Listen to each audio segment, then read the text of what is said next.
Bismillahirrahmanirrahim. Assalamualaikum warahmatullahi wabarakatuh.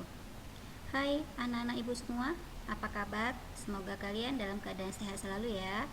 Salam sehat dan semangat selalu dari ibu untuk kalian anak-anak yang cerdas dan hebat luar biasa.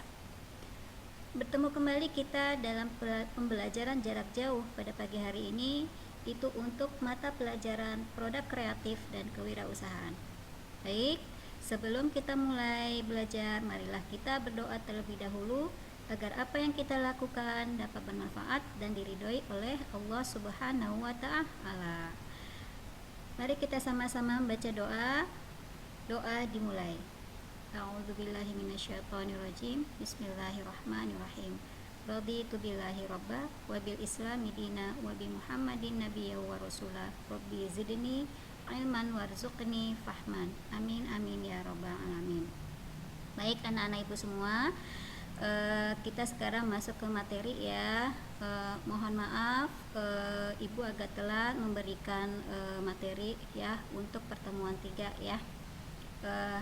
Adapun pembahasan yang ingin kita bicarakan di pertemuan ketiga adalah mengenai syarat-syarat perencanaan produksi massal.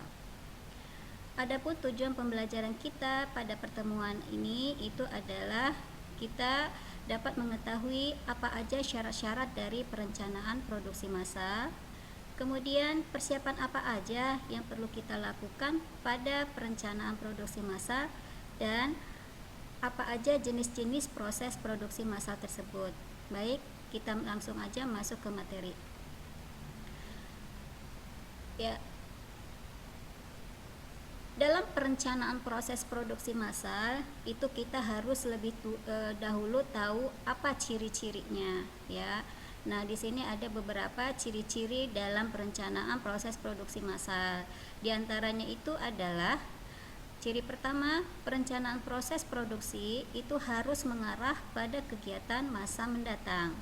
Kemudian, perencanaan proses produksi itu harus mempunyai jangka waktu tertentu.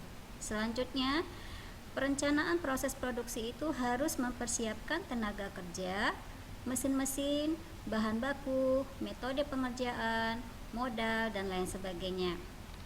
Ciri selanjutnya itu adalah perencanaan proses produksi itu harus dapat mengoordinasi kegiatan produksi dengan kegiatan-kegiatan di bagian yang lainnya.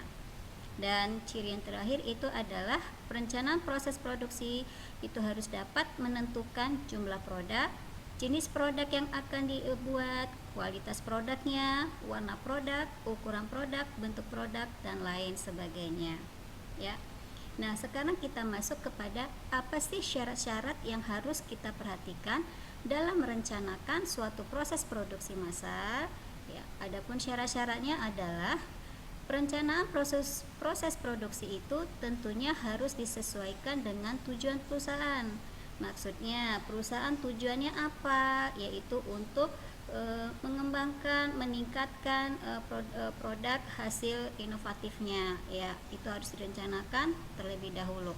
Kemudian syarat yang kedua itu adalah perencanaan proses produksi itu harus dilakukan secara sederhana, mudah dimengerti, dan dapat dilaksanakan ya. Nah, mudah dimengerti itu maksudnya mudah dimengerti oleh konsumen ya, sehingga harus dilakukan secara sederhana ya. Nah, kemudian syarat yang ketiga dalam perencanaan proses produksi massal itu adalah perencanaan proses produksi itu harus memberikan analisis dan klasifikasi kegiatan. Oke. Nah, ini ada beberapa persiapan-persiapan yang harus kita perhatikan dalam melakukan perencanaan proses produksi massal.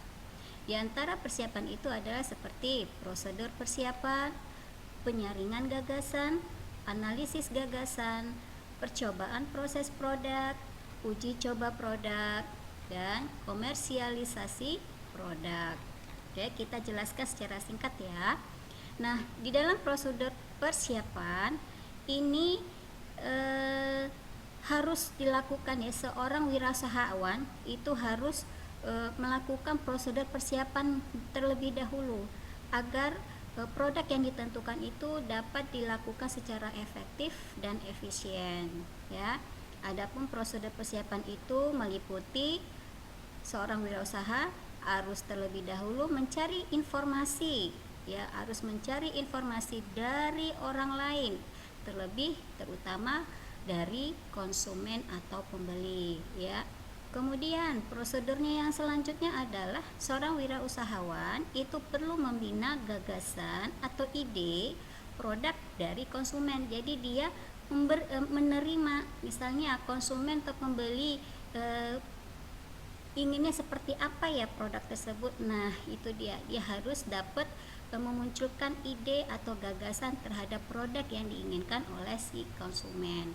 Kemudian prosedur persiapan selanjutnya itu adalah seorang wirausaha perlu mendorong para karyawannya untuk ikut memikirkan gagasan atau ide dari produk yang akan diproduksi. Nah, jadi seorang wirausahawan itu dia tidak hanya mengandalkan idenya sendiri, tapi dia juga mau menerima ide-ide dari para karyawannya. Itu dia ya. Nah, kemudian persiapan perencanaan produksi massal yang kedua itu adalah penyaringan gagasan. Ini tujuannya untuk apa? Tujuannya adalah agar mendapatkan gagasan yang baik dan tepat di dalam pembuatannya. Nah, untuk persiapan proses produksi massal yang lainnya, ini dapat kalian lihat penjelasannya di dalam modul. Oke? Nah, kemudian kita masuk kepada jenis-jenis proses produksi massal, ya. Nah, di sini ada beberapa jenis-jenis produksi massal yang harus diketahui oleh seorang wirausahawan, yaitu pertama, perencanaan itu harus berdasarkan ruang lingkup, ya, harus berdasarkan ruang lingkup. Maksudnya apa? Ya, perencanaan yang berdasarkan ruang lingkup itu seperti rencana strategis, rencana taktis, dan rencana terintegrasi. Dan penjelasannya dapat kamu lihat kembali di dalam modul, ya, dibaca kembali ya modulnya. Kemudian jenis proses produksi massal yang kedua itu adalah perencanaan berdasarkan tingkatan. Apa aja sih perencanaan berdasarkan tingkatan itu? Nah, ini dia. Dia terdiri dari rencana induk, rencana operasional, rencana harian, ya. Jadi ada 3 perencanaan berdasarkan tingkatan, dan penjelasannya dapat kamu baca kembali di dalam modul. Kemudian jenis perencanaan yang ketiga itu adalah perencanaan berdasarkan jangka waktu. Nah, ada jangka-jangka waktu tertentu yang kita buat di dalam perencanaan proses produksi massal, ya. Adapun perencanaan berdasarkan jangka waktu ini dibedakan atas 3 waktu, ya. Pertama, itu rencana jangka panjang. Nah, perencanaan itu dibuat dan berlaku itu antara 10 hingga 25 tahun yang akan datang, ya. Kemudian ada rencana dalam jangka waktu menengah, itu antara 5 sampai 7 tahun yang akan datang, ya. Nah, kemudian ada pula perencanaan yang dibuat dalam jangka pendek, di mana perencanaan itu dilaksanakan dan hanya berlaku selama kurang lebih 1 tahun lamanya. Oke. Nah, demikian pembahasan materi untuk pertemuan ketiga ini, dan lebih kurangnya kalian bisa membaca kembali materi, ya, yang ibu berikan modulnya di dalam e-learning, ya. Selamat belajar, selamat mengerjakan, dan ini ada beberapa tugas yang ada di modul ini, kamu pindahkan ke dalam tugas pertemuan 3 yang ada di e-learning. Semangat belajar, selamat belajar, dan semangat. Jaga kesehatan selalu ya, Nak, ya. Wabillahi taufik wal hidayah. Assalamualaikum warahmatullahi wabarakatuh.